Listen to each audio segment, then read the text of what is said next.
Depuis sa création, il y a presque 30 ans, TIS cherche quotidiennement à rendre ses bus accessibles pour chacun d'entre nous. Car se préoccuper de tous nos usagers, c'est dans l'ADN de TIS. C'est pour cela que nous avons créé le programme Transport pour tous, dont l'opération Les boîtes à bouchons est la première étape. Grâce à la forte mobilisation de nos partenaires, comme les membres de l'association Préfère, mais aussi de l'Éducation nationale, avec plus de 300 collégiens, de leurs professeurs et les principaux des 7 collèges partenaires, ce sont les valeurs fortes de lutte contre les discriminations qui s'expriment à travers cette opération. Grâce à votre réactivité et votre implication, ce sont près de 200 kg de bouchons qui seront récoltés et qui seront recyclés en matériel utile à ceux qui en ont besoin.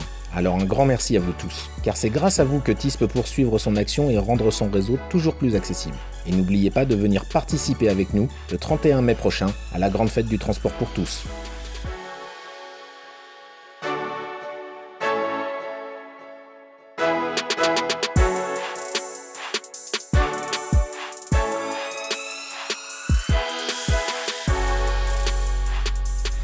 On est très fiers au collège d'avoir contribué à la réalisation de ces boîtes qui vont participer à un beau concours dans un esprit de solidarité et de fraternité.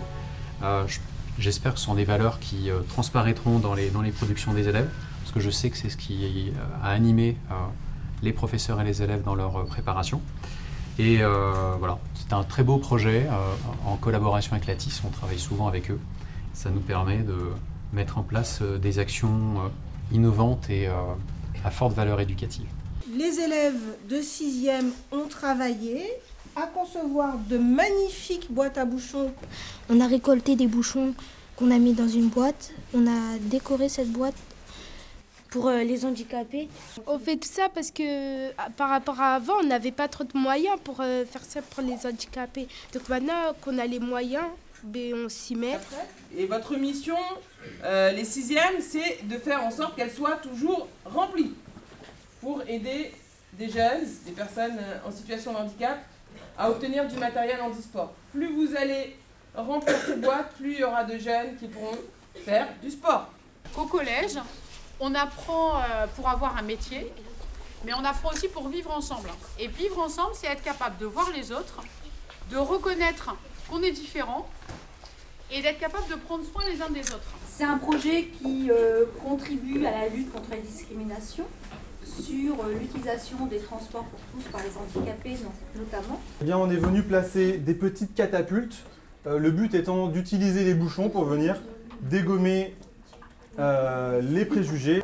Sourire, s'amuser ensemble. On a tous participé parce que ça fait aider les gens, ça fait réfléchir tout le monde,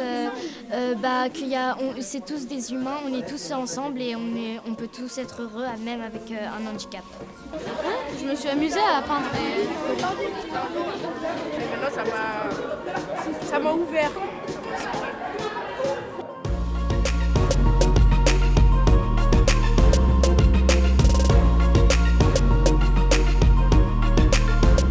Écoutez, moi je suis très contente, vous avez fait un super travail. On sent bien que vous avez travaillé ensemble. D'accord ? Vous avez eu un esprit de solidarité et d'entente surtout, parce que c'est pas facile de s'entendre les uns les autres. Donc voilà, l'atelier ce n'était pas simplement un atelier d'art plastique, c'était aussi un lieu de débat. Le débat qui va se prolonger après les vacances, puisque nous travaillerons sur la communication, sur le placement de la boîte. Pour inciter donc l'ensemble des élèves et des adultes à participer. Maintenant, il vous reste avec vos enseignants de français notamment et de technologie de mettre en place par écrit le projet qui sera à renvoyer à nos collègues de la TIS. Pour nous, ce projet n'a que du positif. Premièrement, ça développe ce qu'on appelle chez lui des compétences sociales et civiques et dedans il y a la solidarité. La deuxième chose, c'est un travail fait collectivement dans lequel il y a une adhésion qui a été construite. Et donc là aussi, ça alimente ces compétences-là. La troisième chose, les élèves ont progressé. En tout cas, on voit qu'il y a un vrai travail, une vraie réflexion autour de cette réalisation. Donc je voulais vraiment vous féliciter pour cette action que vous avez menée. À bientôt dans les bus et sur les routes. Donc vous avez un rôle citoyen et je vais vous applaudir et je vais vous demander de vous applaudir aussi pour cette opération. En tout cas, pour tous les efforts.